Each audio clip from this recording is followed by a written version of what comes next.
Minister, as you know today, the EU Digital Services Act came into effect, which will attempt to regulate so-called misinformation on social media platforms, and your own government's electoral commission will fulfill a similar role nationally. So is it not dangerous for democracy that powerful state institutions will get to decide what is and isn't true?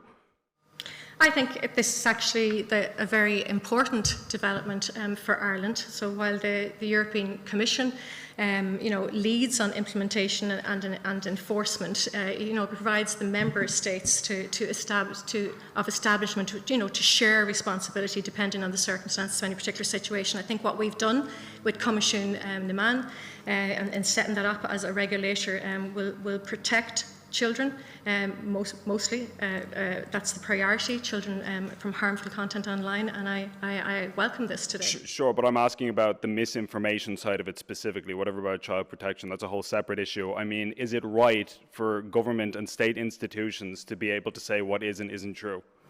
Look, we have, when it comes to misinformation, it's actually, it would point to the whole value of public service broadcasting and why we need reliable information. And I think under the DSA, you'll see that every state will designate a body to the DSC, and we have that person, that was John Evans, was appointed as our Digital Services Commissioner in on Comisiún, and I welcome the development. But I'm sorry, that's not an answer to the question. I'm asking you, do you think it's right and healthy for democracy for the government and the state to be able to decide what is and isn't true? Have you done any assessments, for example, to make sure that these regulations aren't abused or overused?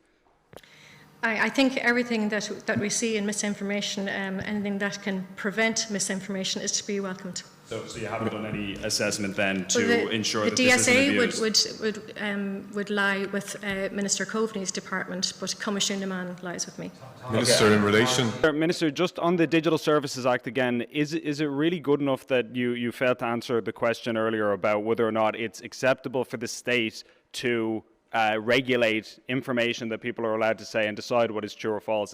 Should people be encouraged by the fact that the minister can't answer a simple question when we're literally regulating truth itself? I'm quite clear on the need to tackle misinformation, and actually everything that we're dealing with now points to the value of public service broadcasting and the immense valuable role it played during, for example, the recent pandemic. None of this has anything to do with the question I've asked. You've not.